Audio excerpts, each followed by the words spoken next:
오늘 주시는 말씀은 이사야 55장 6절에서 7절 말씀을 쉬운 성경으로 봉독하겠습니다. 너희는 찾을 만한 때에 여호와를 찾아라. 가까이 계실 때에 여호와를 불러라. 악한 사람은 그 길에서 돌이키고 죄인은 자기의 악한 생각을 버려라. 여호와께 돌아오너라. 그러면 여호와께서 자비를 베푸실 것이다. 우리 하나님께 돌아오너라. 그러면 여호와께서 너그럽게 용서하실 것이다. 아멘. 코로나 시대를 맞아서 가장 자주 언급되고 있는 역사적인 병은 흑사병이 아닌가 싶어요. 흑사병이 이제 14세기에 발현해서 거의 한 18세기 정도까지 계속해서 큰 영향을 미치고 수많은 사람들의 목숨을 앗아갔죠. 그래서 사실 역사적인 기록이 당시에는 그렇게 정확하진 않기 때문에 통계적으로 정확한 수치가 나오진 않지만 최소적으로 이야기하는 사람들은 7,500만 명이 죽었다라고 얘기하고 좀 더 크게 숫자를 말하는 사람들은 2억 명이 이 흑사병으로 인해서 죽었다라고 이야기합니다. 아시아 평원에서 쥐벼룩으로부터 사실 이 병이 발생하고 이탈리아 선박을 통해서 유럽에 들어가게 되고, 그래서 처음에 유럽에 도착한 다음 6년 동안 유럽 인구의 3분의 1이 죽거든요.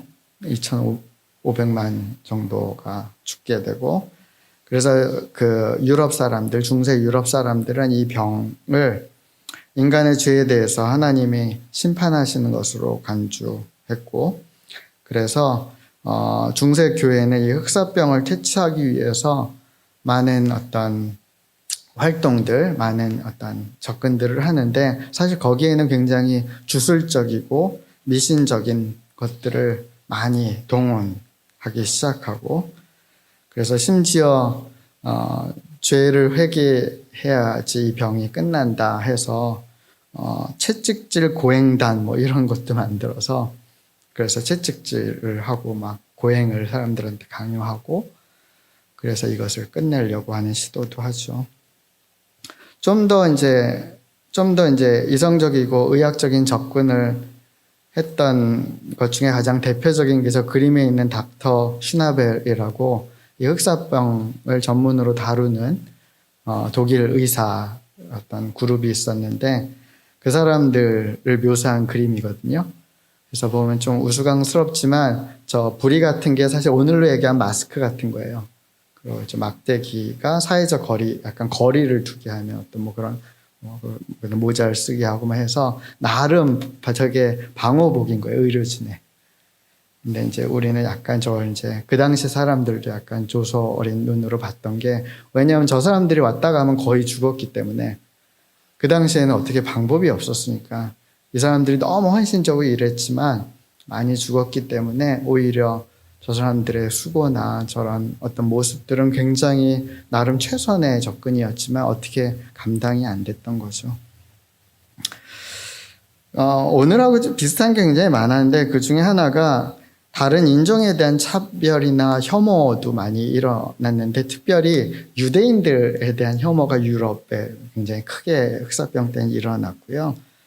그러면서 이제 나름 이제 이유를 댄 게 예수님을 십자가에 못 박은 유대인들 때문이다, 뭐 이런 얘기가 있었고, 그 다음에 또 한 가지 이제 유럽인들의 마음을 불편하게 했던 게 유대인들이 이 흑사병에 걸리는 확률이 적었어요.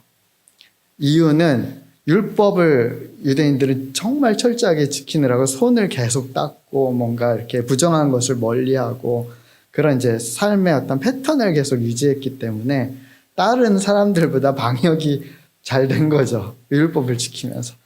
그러니까 유럽인들이 보니까 유대인들만 잘 죽지도 않고, 그러니까 이 죄, 이 저주와 같은 죄와 저들이 같이 가는 뭔가 같은 편인 것처럼 여겨졌고, 그래서 사실은 유대인들의 집단 학살하는 일들을 이 곳곳에서 일어나고 막, 그래서 막 유대인들을 막 불산채로 태워버리고 막 이런 일들이 일어나죠. 이 흑사병이 계속 발현되다가 16세기 이제 종교개혁이 일어날 그때쯤 시기적으로 그때쯤 이제 흑사병이 조금 이제 진정이 되는데요.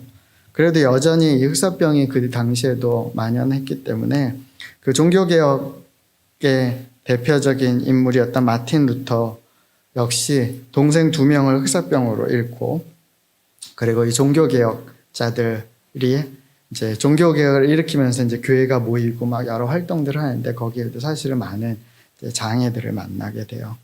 그래서 특별히 마틴 루터는 이게 굉장히 당시에는 굉장히 큰 어떤 의미에서 오늘날보다 더 심각한 문제였기 때문에 실제로 소책자를 쓰거든요. 치명적 흑사병으로부터 도망칠 수 있는가 것인가 라는 책을 써요. 이 마틴 루터가. 거기 이 소책자를 쓴 이유 중에 하나가 당시 사람들이 흑사병, 특별히 이제 교회 사람들이 흑사병은 하나님이 내린 형벌이기 때문에 이거로부터 도망가는 것조차도 불신앙이다. 이렇게 여겼어요. 그래서 많은 사람들이, 특별히 이제 신자들이 이 흑사병을 자꾸만 그냥 좀 방치하는 경향이 있었고, 이걸로 인해서 많은 병들이 교회에 이제 좀 번지기 시작하고, 그래서 마틴 루터가 이제 소책자를 쓰는데 여기서 이제 이런 얘기가 나와요. 만일 집에서 불이 났을 때 하나님의 심판이라며 가만히 있어야 하는가? 물에 빠졌을 때 수영하지 말고 하나님의 심판이라며 익사해야 하는가? 다리가 부러졌을 때 의사의 도움을 받지 말고 이건 하나님의 심판이야. 저절로 나을 때까지 참고 버텨야 해. 라고 해야 하는가? 그렇다면 배고프고 목마를 때 왜 당신은 먹고 마시는가? 라고 이야기하고, 덧붙여서 또 이런 얘기도 루터가 해요. 오늘날 사실은 이제 코로나 시대에 크리스찬들한테 좀 굉장히 교훈이 되는 말인데요. 나는 하나님께 자비를 베푸시어 우리를 지켜달라고 간구할 것이다. 그리고 나는 소독하여 공기를 정화할 것이고 약을 지어 먹을 것이다. 나는 내가 꼭 가야 할 장소나 꼭 만나야 할 사람이 아니라면 피하여 나와 이웃 간의 감염을 예방할 것이다. 혹시라도 나의 무지와 태만으로 이웃이 죽임을 당하게 해서는 안 되기 때문이다. 만일 하나님이 나를 데려가기 원하신다면 나는 당연히 죽게 되겠지만 적어도 내가 내 자신의 죽음이나 이웃의 죽음에 책임을 져야 할 일은 없을 것이다. 그러나 만일 이웃이 나를 필요로 한다면 나는 누구든 어떤 곳이든 마다하지 않고 달려갈 것이다. 네. 사실 오늘 이제 코로나 이 시대에 크리스천들이 좀 마음에 새겨야 되는 이야기들을 어떻게 보면 마치 지금 이 코로나 시대에 살고 있는 사람이 얘기하는 것 같은 이제 이야기를 마틴 루터가 하죠. 그리고 이제 실제로 그 다른 종교개혁자 중에 굉장히 중요한 인물이었던 찌븐글리라는 이 사람이 이 흑사병이 이제 교회뿐 아니라 너무나 사회에 만연되고 있는 것을 안타깝게 여기고 이것 때문에 고통당하는 사람들을 돕기 위해서 다니거든요. 찌븐글리가.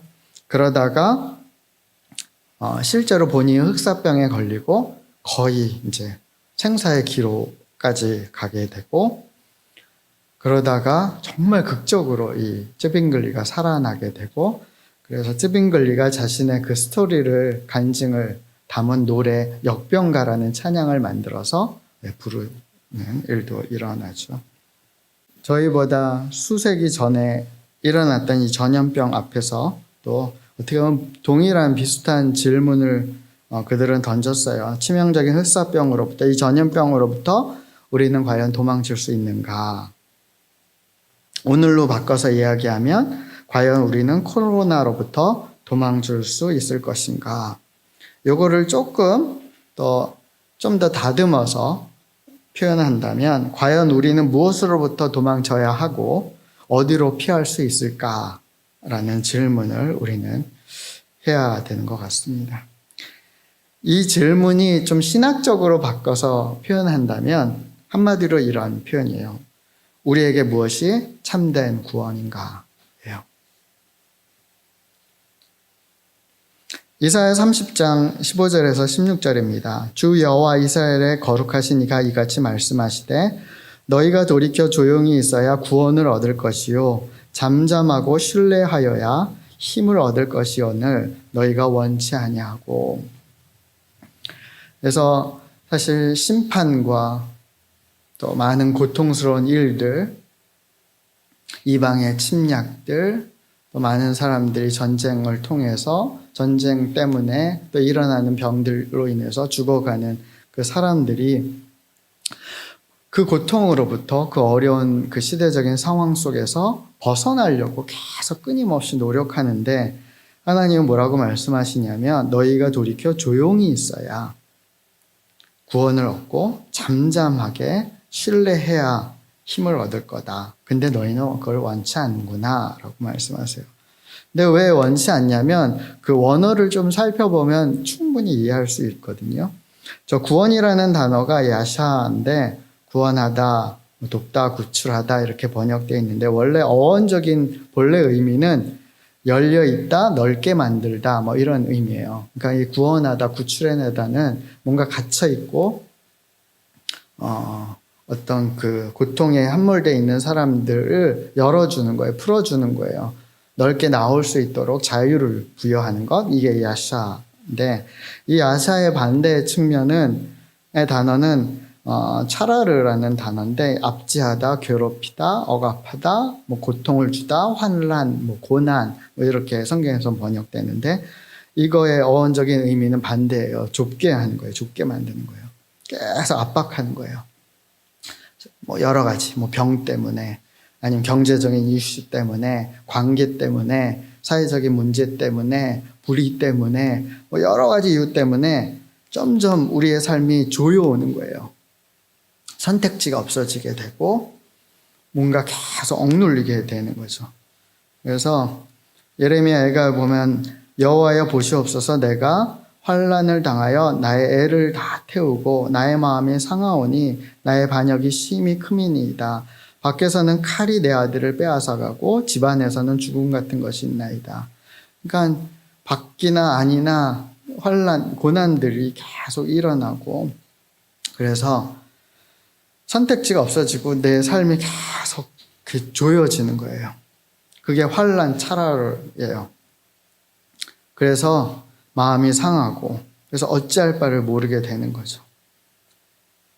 그 어원적인 이제 개념을 갖고 좀 생각해 보시면 사실 그렇게 계속 어떤 여러 문제들 때문에 우리가 이제 이렇게 스퀴즈 당하고 좁혀지게 되고 뭔가 억눌림 당하게 되고 계속 내 삶이 완전히 이렇게 어떤 한 곳에 갇히게 되고 뭐 이렇게 점점 돼가면 우리는 본능적으로 사실 그거로부터 벗어나려고 하고 피하려고 하고 그것 없는 세상으로 가려고 하는 것은 어떻게 굉장히 본능에 가까워요. 근데 하나님께서는 오히려 반대로 역설적으로 돌이켜서 너희는 그냥 조용히 있으라. 잠잠히 하나님을 좀 신뢰해봐라. 그래야지 구원이 올 거다. 그래야지 뭔가 열릴 것이다. 그래야지 넓어질 것이다. 그래야지 너를 압박하고 있는 그 환난과 고난의 문제로부터 벗어날 것이다. 라고 말씀하시는데 너희는 그걸 전혀 원하지 않고 16절에 보면 이르기를 아니라 우리가 말 타고 도망하리라 하였으므로 너희가 정말 도망치는 인생을 살게 될 거고 또 이르기를 우리가 빠른 짐승을 타리라. 도망쳐봤는데 말 타고 도망쳤는데 계속 쫓아오니까 그 환란이 계속 더 쪼여오니까 더 빠른 것을 타고 가면 되지 않아? 더 빠른 것을 통해서 더 빠른 어떤 방법을 통해서 벗어나면 되지라고 얘기하지만 너희를 쫓는 그 자들 문제는 더 빠르게 너희에게 다가올 거다라고 경고하고 계시죠. 근데 이 이슈는 사실은 이스라엘 그 구원의 역사 가운데 계속적으로 씨름했던 부분이에요. 그래서 특별히 출애굽기부터 계속해서 나오는 어떻게 보면 큰 메타포 그림인데 그것은 이집트라는 어떤 상징적인 나라 지역을 놓고 이스라엘 백성들이 하나님과의 관계 설정 속에서 어떤 돌파구를 찾아낼 것인가가 사실 계속 나와요. 그래서 이사야도 그렇고 예레미야도 그렇고 이집트로 도망치려고 하는 사람들에 대한 경고들이 나오거든요. 31장에 보면 이집트로 내려가 도움을 요청하는 사람에게는 오히려 재앙이 닥칠 것이다. 그러니까 그들은 이집트로 피하려고 해요. 왜냐하면 이집트가 더 경제적으로 풍요로운 땅이고 기회도 많은 땅이고 문명도 발달돼 있고 의료시설도 더 좋고 미라 같은 거 보세요. 그러니까 이게 사실 나름 그 당시에는 굉장히 그런 수준이 더 한 단계 위에 있던 거죠. 그래서 그런 곳으로 이제 가면 더 나을 거다. 그곳에 있는 강력한 어떤 군사력, 뭐 이런 것까지도 의지하면 더 좋을 거다라고 생각하지만 오히려 그렇게 피하는 사람에겐 더 큰 재앙. 그들은 지금 당면한 문제에서 피해서 글로 가면 그것이 우리에게 도움이 될 거야 라고 생각했지만 오히려 그 도움이 될 거라는 이집트의 그 강력함이 그들을 더 압박하는 거죠. 더 노예화시키고 더 고통을 주고 환난을 준 거예요. 그래서 2절에 보시면 그러나 여호와께서는 지혜로우셔서 그들에게 재앙을 내리실 것이다 라고 말씀하세요. 이게 좀 약간 넌센스 아니에요? 하나님이 지혜로우셔서 저 이집트로 내려가 도움을 요청하는 사람한테 재앙을 하나님이 직접 내리신다는 거예요. 왜죠? 절로 피해서 저기가 우리의 안전이고 구원의 어떤 목적지다라고 여기는 사람들, 그 사람들의 그 잘못된 그 생각들, 판단들이 결국 그 사람들을 죽일 건데 계속 머물면 그걸 목적지로 삼고 있다 보면 그냥 안락사 되는 건데 하나님이 그들에게 재앙을 내리셔서 그들에게 고난을 주셔서 그로부터 벗어나게 하시는 거예요. 그게 하나님의 지혜인 거예요. 근데 사실은 그게 우리한테는 지혜로 받아들여지지 않고 답답함 아니면 원망, 때로는 하나님이 어디 계신가? 하나님 왜 이 상황에서 이것을 방치하시는가? 라고 우리는 항변하지만 때로는 그게 하나님의 지혜고 하나님의 적극 능동적인 구원의 첫 번째 스텝일 수 있는 거죠.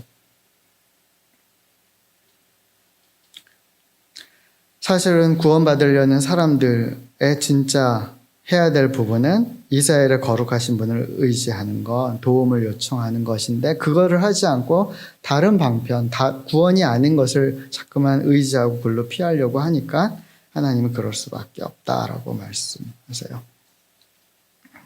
그러면 이집트로 도망가지 않고 피하지 않고 예루살렘에 머무는 사람들은 어떨까? 근데 사실 그게 생각보다 쉽지 않은 문제예요.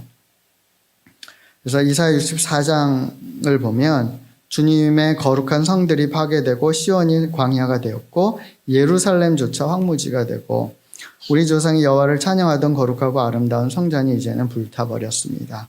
우리의 소중한 것들이 다 사라져버렸습니다. 그러니까 이집트로 피하지 않고 예루살렘에 머물면 그냥 되는가?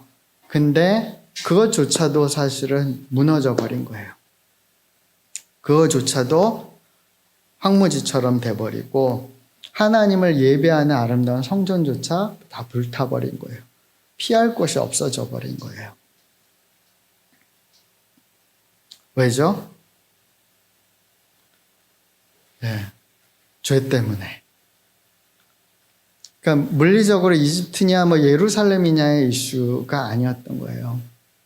죄로부터 떠나서 하나님을 의뢰하고 하나님을 찾고 하나님께 돌아가느냐 여부, 그러니까 구원의 종착역인 하나님을 향하느냐 여부가 사실 그들의 흥망성쇠와 그들의 생애와 그들의 인생을 좌우하는 것인데 사실은 눈에 보이는 이거냐 저거냐의 이슈 갖고 이제 씨름을 했던 거예요, 이스라엘 백성들은. 근데 저는 오늘날 지금 일어나고 있는 여러 가지 교회 안에서의 논쟁, 사회가 또 신앙을 바라보는 논쟁도 사실은 비슷한 면이 있다고 생각해요.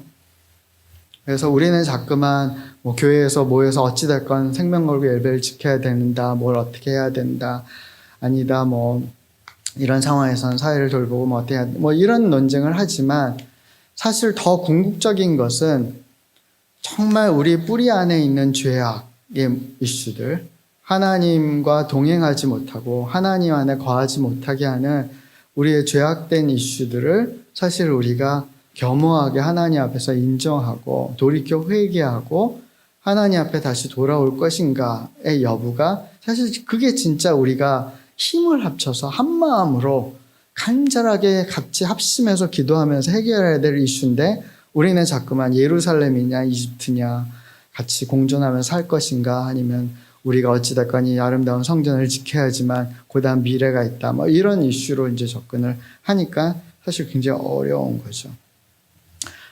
다 무너져 버린 거예요. 이것도 무너지고 피할 곳도 무너지고 우리 안에도 무너지고 교회도 무너져 버리고 그렇게 무너짐 속에서 결국 부각되는 건요. 우리를 두렵게 하는 어떤 대상들인데 그걸 약간 우상처럼 느끼기 시작하는 거예요. 이게 사실 오늘날은 코로나라는 바이러스일 수도 있고 아니면 돈이라는 만몬 우상일 수도 있고 그러니까 우리의 삶 가운데 우리의 삶을 진짜 결국은 좌우하는 게 무엇인가에 대한 사실 암묵적인 우리 안에 어떤 받아들임이 있는 거죠. 이 상황 속에서, 이 환란의 상황 속에서. 그래서 하나님이 우리한테 질문하신 거예요. 너희가 그처럼 두려워하는 어떤 존재는 누구이기에 나를 속이기까지 하느냐. 나를 잊고 생각조차 하지 않으면서 그것을 왜 너는 무서워하는가. 너희가 모아놓은 우상들에게 도와달라고 부르짖어 봐라. 그것은 아무 힘이 없는데 너희가 그것을 한다라고 지적하세요. 그게 우리의 구원이 되지 못하는 거죠. 12절을 보시면 너희의 이른바 의와 너희가 행한 옳은 행실을 일러주겠다. 그러나 그것들이 너희에게 아무런 도움이 되지 못하며 너희를 구해내지도 못한다. 또 한쪽에서는 스스로 판단할 때 이게 좀 더 의롭고 이건 더 옳은 행실을 행하면 여기서 벗어날지 몰라 라고 내가 생각하는 의로운 것, 옳은 행실들을 그 당시 사람들이 추구하고 그것을 통해서 구원을 얻어보려고 했는데 하나님이 아주 냉정하게 평가해 주세요.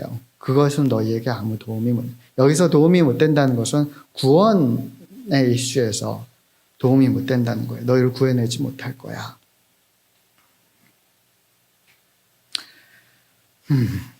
참 답답한 거죠. 그러니까 어찌됐건 지금 우리의 삶의 여러 가지 문제들은 다양하게 우리를 압박하고 억누르고 고통스럽게 하고 힘들게 하고 이리로 피하면 여기에도 문제가 있고 저리로 피하면 문제가 있고 우리 내부에도 문제가 있고 그것을 어떻게 해결해 보려고 좀 착한 일들을 해보려고 해도 나의 그 착한 선한 행실로는 벗어나지도 못하게 되고 그건 누구의 착한 행실로도 누구의 의로운 어떤 것으로도 벗어날 수 없는 그래서 사실 절망할 수밖에 없는 그래서 누구는 그렇게 죽을 수밖에 없고 또 누구는 또 체념하고 그냥 죄의 범벅이 돼서 무감각하게 살아가고 그런 어떤 안타까운 상황 속에서 사실 그러면 하나님 어떻게 해야 됩니까? 라는 사실 항변을 할 수밖에 없는 거죠. 그래서 이사야 64장을 읽어보면 여호와여 이 모든 것을 보시고도 우리를 돕지 않으시겠습니까? 우리는 견딜 수 없는데 어째서 여호와께서는 잠잠히 계시기만 하십니까? 어찌하여 우리로 하여금 이 무거운 벌을 받게 하십니까? 라고 그 답답함을 이제 하나님 앞에 쏟아내기 시작합니다. 어떻게 보면 좋은 시작인 것 같아요. 하나님, 이 모든 걸 보고 왜 우리를 돕지 않습니까? 우리가 지금 견딜 수 없는데 왜 잠잠히 계십니까? 이 무거운 발을 우리에게 받게 하시는 이유가 무엇입니까? 라고 하나님 앞에 먼저 구하는 거죠. 근데 64장 이 구함 다음에 이제 65장 내용이 연결되는데 하나님 이렇게 답변하세요. 나는 나를 찾지 않는 백성에게 나를 알려주었다. 내게 도움을 요청하지 않는 그들에게 나를 밝히 드러냈다. 내 이름을 부르지도 않던 나라에게 내가 여기 있어 라고 말했다. 내게 등을 돌린 백성을 맞이하려고 하루 종일 나는 팔을 벌리고 있었다. 그러나 그들은 의로운 길을 가지 않았으며 제 멋대로 살았다. 사실 그렇게 항변했지만 실제로 하나님은 계속해서 그 찾는 사람들에게 나 여기 있어. 도움을 요청한 사람에게 나 여기 너 지금 레디하고 있어. 너 도와줄 거야. 등 돌린 사람에게까지도 하나님은 계속 그들을 바라보면서 팔을 벌리고 그들이 등을 돌리고 다시 돌이켜서 하나님 앞에 하나님 품에 안기도록 하나님 준비하고 계셨는데 그들이 하지 않았다라고 하나님이 말씀하세요. 하나님이 더 답답하신 거죠, 우리보다. 하나님은 준비되어 계신데 구원할 준비, 그들로부터 갇혀 있는 것으로부터 풀어낼 준비, 넓게 하시고 자유케 하시고 해방시킬 준비가 되어 계신데 그 누구도 사실은 진짜 온전히 하나님을 의뢰하지 않고 찾지 않고 그들은 다른 것을 바라보면서 우리의 도움이 어디서 올까를 계속해서 찾고 있었던 거죠. 이사야 57장입니다. 여호와의 말씀이다. 길을 다시 닦아라. 내 백성이 사로잡혀 갔던 곳에서 돌아올 수 있게 길에 놓여 있는 바위와 돌들을 치워 놓아라. 그래서 하나님께서 그의 백성들에게 뭐라고 명령하시냐면, 그러면 내가 너희의 구원이 될 것이니까 그럼 길을 다시 닦자. 길을 다시 닦아서 내가 아무리 외치고 나 여기 있어, 그리고 내가 아무리 팔을 벌리고 준비하고 있어서 돌이키지 않는 사람들에게 그 사람들이 돌이켰을 때 볼 수 있는 이 길을 걸어가면 되나? 라고 할 수 있는 길을 만들어라 라고 말씀하는 거예요. 가시적인 믿음이 좀 적더라도 없더라도 부족하더라도 돌이키기만 하면 저 길로 가면 되나 보다, 저기에 구원이 있나 보다, 저기 가면 하나님의 구원의 역사가 시작되는구나 라고 여길 수 있는 그 길을 닦으라는 거예요. 그 길을 닦기 위해서 첫 번째 바위와 돌들을 치워라 라고 말씀하세요. 이 길에 대해서 여러 가지로 사실은 이제 해석할 수 있고 적용할 수 있는데 저는 오늘날 우리가 적용할 수 있는 한 가지를 찾는다면 교회의 공동체가 길이 될 수 있지 않을까. 하나님이 이 시대 가운데 마련하신 길, 믿음이 적거나 없거나 부족한 사람들이 돌이켰을 때 저기를 걸으면, 저 안에 들어가면, 저기를 밟으면 그러면 구원으로 나아갈 수 있어 라고 여길 수 있는 가시적인 길이 사실 교회 공동체, 예수 공동체인 거죠. 근데 그 길이 돼야 되는, 연약한 사람들이 봤을 때 저기 구원이 있나 보다라고 그렇게 받아들일 수 있게 길로 보여져야 되는 교회가 더 이상 길처럼 보이지 않고 오늘날 많이 사람들이 얘기하는 것처럼 바위나 돌들처럼 거치는 것처럼 이제 보이기 시작했다는 데 문제가 있는 거죠. 그래서 우리를 포함해서 교회들이 사실 이 바위와 돌들을 치우는 작업들을 해야 되는 거예요.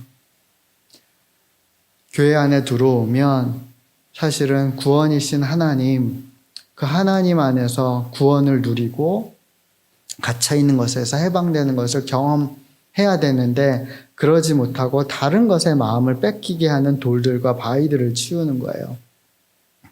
그게 때로는 어떤 사람일 수도 있어요. 사람을 너무 막 이렇게 지지하고 섬기듯이 하는 거, 그게 목사든 어떤 지도자든 너무 하나님 대신 그 사람에게 그렇게 마음을 쏟는 것일 수도 있고, 교회가 너무 이제 물질적인 이슈에 함몰되어 있는 것도 사실 이유일 수 있죠. 그리고 너무 우리 자신만을 배타적으로 돌아보고 하는 어떤 배타적인 이기심, 거룩함과 배타적인 이기심은 완전히 반대잖아요. 그런 어떤 모습일 수 있어요. 그런 것들을 우리가 치울 때 사실은 하나님의 구원으로 나아갈 수 있는 길로서의 공동체가 사실 자리매김할 수 있는 거죠. 교회 공동체는 하나님께 돌아가는 순례자들의 약간 중간 거점, 그리고 약간 길로서의 기능을 할 필요가 있어요. 그래서 교회 공동체가 기도의 공동체, 사랑의 공동체로 사실 온전해져야 되는 거죠. 기도는 하나님께 돌아가기 위한 끊임없는 씨름이고 걸음이잖아요. 그러니까 우리가 기도한다는 것은 뭔가를 구해서 얻어낸다는 것도 있지만 기도의 가장 궁극적인 목적은 하나님께 돌아가는 걸음인 거예요. 하나님 앞에 서는 걸음. 하나님께 나아가서 하나님 안에서 모든 것을 내 인생을 다시 되찾는 걸음. 그게 이제 기도인데 공동체가 기도하는 공동체가 된다는 것은 그 목적에 부합되는 끊임없는 걸음을 걷는 일들이 일어나야 되는 거예요. 그리고 이 공동체가 사랑의 공동체가 돼야 된다는 것은 그 끊임없는 걸음이 사실은 단기간에 끝나는 거나 그냥 이벤트적으로 끝나는 게 아니라 죽을 때까지 계속돼야 되는 걸음, 순례의 길이기 때문에 사실 지치기 쉽고 포기하기 쉽기 때문에 그런 순례의 길을 걷는 사람들, 그 기도의 삶을 사는 사람들이 서로를 격려하고 서로를 지지해주고 지치지 않도록 다시 일어나서 그 길을 같이 손잡고 가자라고 권면하는 그런 사랑의 기능이 있어야지만 교회가 사실은 구원의 길로서의 기능을 하기 시작한. 그러니까 그 두 가지가 사실은 같이 작용할 때 교회가 사실 구원의 길로서의 어떤 작용을 하죠. 물론 이 길은 궁극적으로 예수 그리스도이고 메시아죠. 내가 곧 길이다. 하나님께 나아가는 길이다라고 주님이 말씀하셨죠. 사랑하는 여러분, 우리가 이 길을 닦을 필요가 있어요. 근데 이 길이 사실은 많은 시행착오를 했잖아요. 한국교회에서 사실은 가장 큰 시행착오는 한국교회가 막 부흥의 시기에 어떻게 보면 맞물려서 했던 가장 큰 시행착오는 기복신앙이 아닌가 저는 생각해요. 여러분, 기복신앙의 잘못은 세속적인 복을 구하는 것에 있지 않아요. 그러니까 세상에서 살아가는데 필요한 복을 구하는 그 자체의 기복신앙에 사실 우가 있는 게 아니라 그 세상의 복을 구하는 것 아니면 세상의 복을 목적지로 삼는데 사실은 기복신앙의 진짜 문제의 핵심이 있는 거죠. 쉽게 말해서 당시에 사실은 전쟁 이후에 굉장히 가난한 시기였잖아요. 그래서 많은 고통스러운 그런 폐허가 되어 있는 여러 가지 상황 속에서 사실은 잘 살아보자라는 어떤 큰 동기가 있었던 시대였고 사실 어떻게 보면 이 기복적인 어떤 신앙을 강조했던 교회와 그런 목회자분들은 그 시대의 흐름에 굉장히 민감하게 반응하고 사실 제시했던 사람들이 아니었나 싶어요. 그래서 이 가난으로부터 구원받는 것, 그래서 부유하게 잘 살게 되는 것을 약간 목표로 신앙의 어떤 한 목표의 부분으로 삼은 거죠.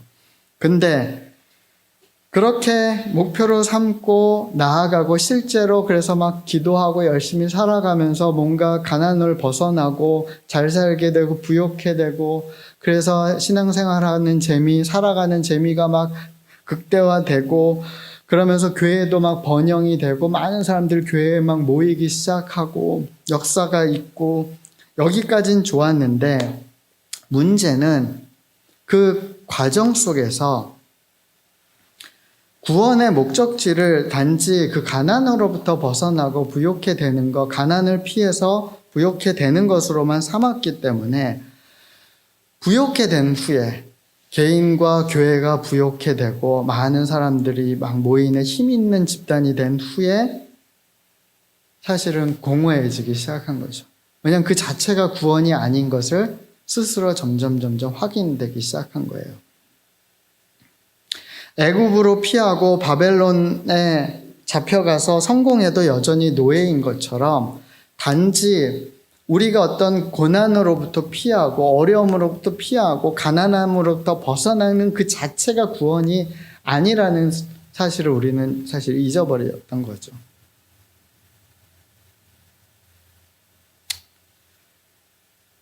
그래서 오히려 기복신앙이 추구하는 목적을 이룬 후에 사실 교회는 쇠락하기 시작하고 타락하기 시작하고 문제가 발생하기 시작했어요.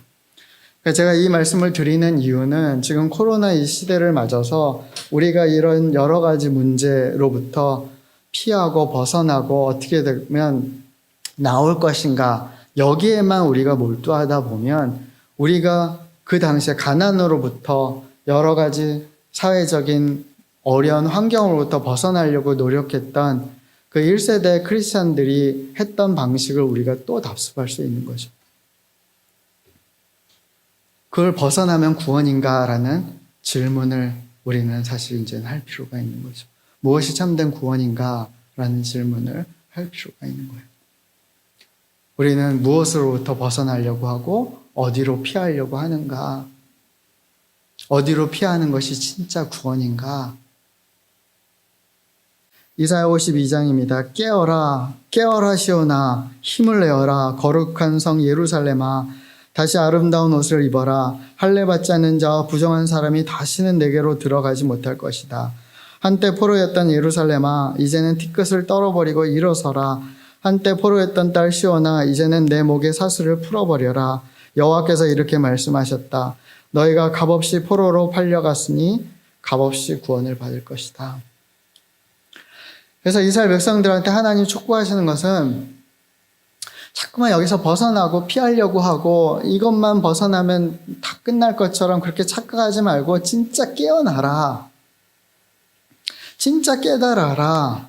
진짜 문제는 너희가 하나님과 멀어지게 된 죄악, 그 부정한 것들, 너희 삶에 깊이 배어있는 죄악의 문제들, 불의의 문제들, 하나님과 동행치 못하게 막는 그 바위와 돌들이라는 것을 너희가 깨어나서 인지하고 돌이켜 회개하라 라고 촉구하고 계신 거예요. 너희가 막 도망치는 거, 너희가 뭔가 너희의 판단에 옳은 행실을 하는 게 그게 너희에게 구원을 주거나 너희가 이 문제에 뭔가 좀 힘을 발휘할 것 같다라고 여기는 어떤 대상을 우상처럼 섬기는 거, 저 그룹이, 저 사람들이, 아니면 저 일들이, 저 어떤 약이, 어떤 것이 우리를 구원할 것처럼 여긴다면 그건 착각이야. 깨어나. 착각에서 깨어나. 그리고 진짜 무엇이 너를 구원할 것인지 직시해라. 너희가 그것을 받아들인다면 너희가 값없이 포로가 된 것처럼 너희가 값없이 구원을 받을 거야. 그럼 무엇이 값없이 구원받는 것인가? 어떻게 값없이 우리는 구원받을 것인가? 이사야에서는 끊임없이 메시아를 통해서 그 일이 일어날 거다. 예수 그리스도의 오심을 통해서 일어날 것이다 라고 말씀하세요. 그래서 이사야 53장은 그래서 이렇게 설명하세요. 그는 사람들에게 미움과 멸시를 받았으며 아픔과 고통을 많이 겪었다. 사람들은 그를 바라보려고도 하지 않았다. 그는 미움을 받았고 우리 가운데 아무도 그를 귀하게 여기지 않았다. 정말로 그는 우리의 질병을 짊어지고 우리의 아픔을 대신 겪었다. 그러나 우리는 그가 하나님께 벌을 받아서 고통을 당한다 생각했다. 그러나 그가 상처를 입은 것은 우리의 허물 때문이고 그가 짓밟힌 것은 우리의 죄 때문이다. 그가 맞음으로 우리가 평화를 얻었고 그가 상처를 입음으로 우리가 고침을 받았다. 우리는 모두 양처럼 흩어져 제 갈 길로 갔으나 여호와께서 우리의 모든 죄짐을 그에게 지게 하셨다. 그래서 예수님께서 우리가 당해야 되는, 우리가 치러야 되는 미움, 멸시, 아픔, 고통, 질병, 상처, 짓밟힘, 당함, 이런 모든 것들을 대신 다 당하신 거예요. 값없이 우리가 구원받을 수 있다라고 하나님 약속하셨지만 사실은 그 값없이를, 그 값을 치르는 것을 하나님께서는 예수님께 모두 짊어지게 하신 거고 값을 거기다 치르신 거죠. 내가 복음을 부끄러워하지 아니하노니 이 복음은 모든 믿는 자에게 구원을 주시는 하나님의 능력이 됨이라. 먼저는 유대인에게 그리고 헬라인에게로다. 모든 사람들에게로다 라고 말씀하세요. 그러니까 이 예수 그리스도의 그 짊어지심, 죄를 다 대속하신 것, 그것이 우리에게 구원이 되는 거죠. 그 사실을 믿는 사람들에게 우리를 구원케 하시는 하나님의 능력이 돼요. 여기서 구원은 헬라어로 소테리아라는 단어를 쓰는데 그 헬라어에서 구원은 히브리어에서의 구원과 좀 개념이 약간 좀 다른 느낌이거든요. 히브리어에서는 갇혀 있는 것에서 벗어나게 하고 자유케 하고 해방하고 전쟁으로부터 노임을 주고 뭐 이런 거라면, 헬라어에서 신약 성경에서 설명할 때 이 언어 구원은 안전한 거, 건강한 거, 온전한 거 뭐 이런 의미예요. 소조라는 동사도 이 구원하다로 많이 사용되는데, 이것도 보호하다, 치유하다, 완전하게 만들다 뭐 이런 의미예요. 그게 이제 구원의 의미예요. 그러니까 예수 그리스도를 통해서 하나님이 우리에게 주시는 구원은 단지 어떤 문제로부터 벗어나는 것, 갇혀 있는 것으로부터 그냥 나오는 게 아니라 온전해지는 거예요. 안전하고 보호되고 건강해지고 치유되고 완전히 샬롬의 상태가 되는 것. 그게 구원이에요. 그게 예수 안에 있는 거예요. 그게 예수를 통해서 일어나는 거예요. 그게 예수 그리스도로 말미암아서 완성이 되는 거죠.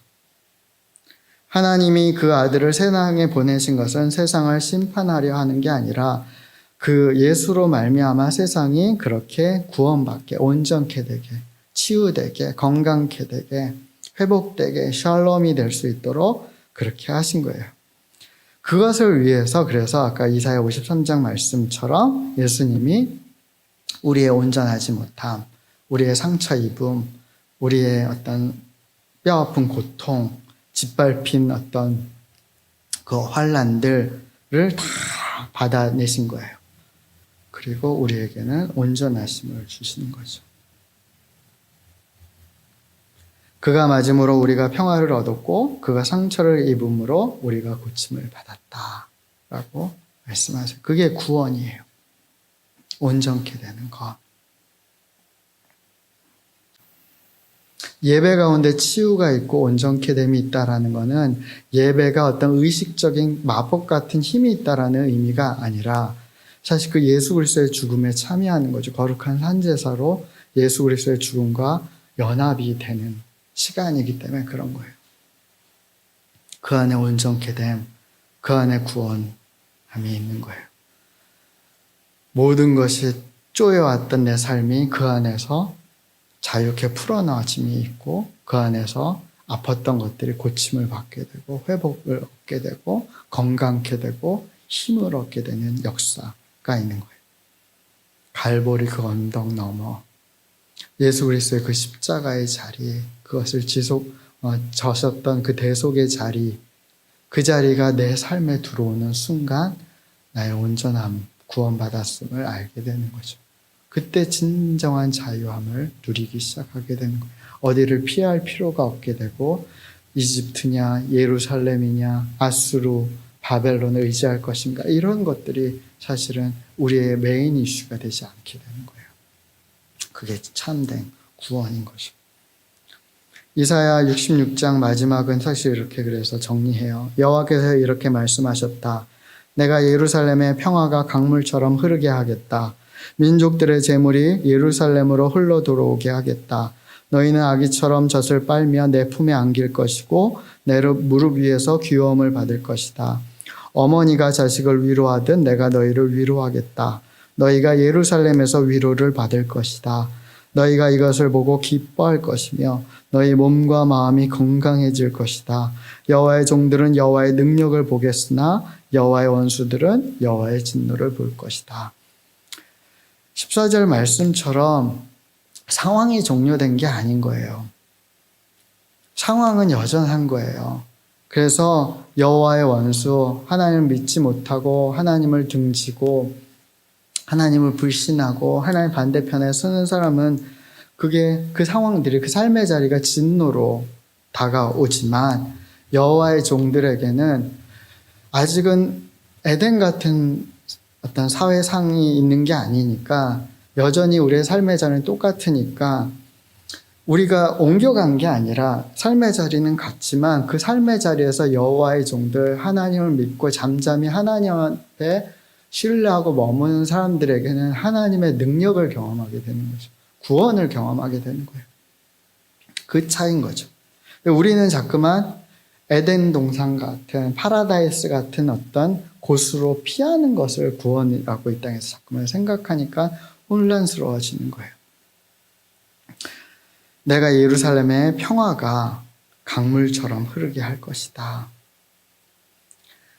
사람들의 재물조차도 어떤 그 번영의 이슈조차도 예루살렘으로 들어가게 할 것이고, 그리고 인간이 행복감을 느낄 수 있는 온전한 안정감을 느낄 수 있고, 구원받았다, 참 좋다라고 여길 수 있는 온전히 사랑받는 상태, 온전히 받아들여지는 상태, 그게 여기서는 아기처럼 젖을 빨고 그 어미 품에 안김처럼 그 무릎에서 귀여움받는 그냥 전 존재가 받아들여지는 것처럼 받아들여지는 상태가 너희가 될 거다. 아기가 똥을 싸나 뭘 하나 다 받아들여지는 것처럼 그것을 받아들여지는 상태, 위로받는 상태. 그래서 우리 안에 기쁨이 있고 우리의 몸과 마음이 건강해지는 온전한 구원의 상태, 그 안에 너희가 살게 될 거다라고 말씀하세요. 그게 이사야서가 정리하는, 마지막으로 얘기하는 구원인 거예요. 그래서 오늘 본문인데요. 이사야 55장은 그래서 우리에게 분명하게 명령하세요. 너희는 그러니 찾을 만할 때 여호와를 찾아라. 나를 찾아라. 그분이 가까이 있을 때 그분을 불러라. 악한 사람은 그 길에서 돌이키고 죄인은 그 악한 생각을 버리고 돌과 바위를 치워버리고 여호와께 돌아와라. 우리 하나님께 돌아와라. 그럼 하나님이 자비를 베푸시고 너희를 용서하시고 너희가 어떠한 상태에 있었든지 너희를 품어주실 거야. 안아주실 거야. 너희를 구원하실 거야. 이렇게 말씀하세요. 동사들을 정리해 보시면 찾아라, 불러라, 돌아오라 말씀하세요. 구하라, 찾으라, 문을 두드리라 하는 순서가 약간 다르지만 같은 선상에 있는 표현인 거예요. 우리가 먼저 하나님을 찾아야 돼요. 지금 이런 상황 속에서 우리가 이거 어떻게 하지 방법을 찾는 게 아니라 하나님을 찾아야 돼요. 하나님 어디 계십니까? 하나님, 내가 정말 하나님과 안에 있기를 원하고 하나님의 구원의 그 온전하신 가운데 거하기를 원하는데 하나님 어디 계십니까? 하나님 내 안에 계십니까? 내 안에 계시다면 하나님의 그 구원을 오늘 매 순간 하나님 누리게 하시고 그 누림을 다른 사람들에게도 나눌 수 있도록 하나님 나를 만나 주십시오. 그렇게 찾아야 되고, 하나님이 가까이 계시는 것 같다면 부르짖어야죠. 하나님 내 안에 들어오소서. 하나님 내가 당신 안에 들어가게 하소서. 부르짖어야 되고, 7절처럼 그 하나님과 하나 되기 위해서 우리 안에 있는 죄악의 문제나 바위와 돌의 문제들을 제하고 우리가 그분 안에 들어가야죠. 이것이 구원의 과정인 거죠. 우리가 하나님을 간절히 구하고 하나님을 간절히 찾고, 그리고 하나님 열어주세요. 내가 당신께 돌아오겠습니다. 당신 안에 완전히 그 중심 안에 들어가겠습니다. 내 중심에 당신만을 이제 채우겠습니다. 라고 문을 두드릴 때 요한계시록 말씀처럼 주님이 문을 열어 우리를 맞아주시는 거죠. 사랑하는 여러분, 우리가 참된 구원에 이르렀으면 좋겠고 날마다 그 구원을 경험하는 삶을 살기를 원하고, 두려워하고 무서워하고 떨고 그리고 해결책이 없어서 어찌할꼬라고 갈등하는 사회의 사람들에게 구원이 여기 있다라고, 내 안에 구원이 있고 당신에게 이 구원을 나눌 수 있다라고 우리가 제시할 수 있는 참된 구원의 백성들이 되기를 간절히 소원하고, 그것을 위해서 끊임없이 찾고 부르짖고 또 하나님께 돌아갈 뿐 아니라 하나님과 함께 동역하는 그런 삶으로 우리가 일어나게 되길 간절히 소원합니다.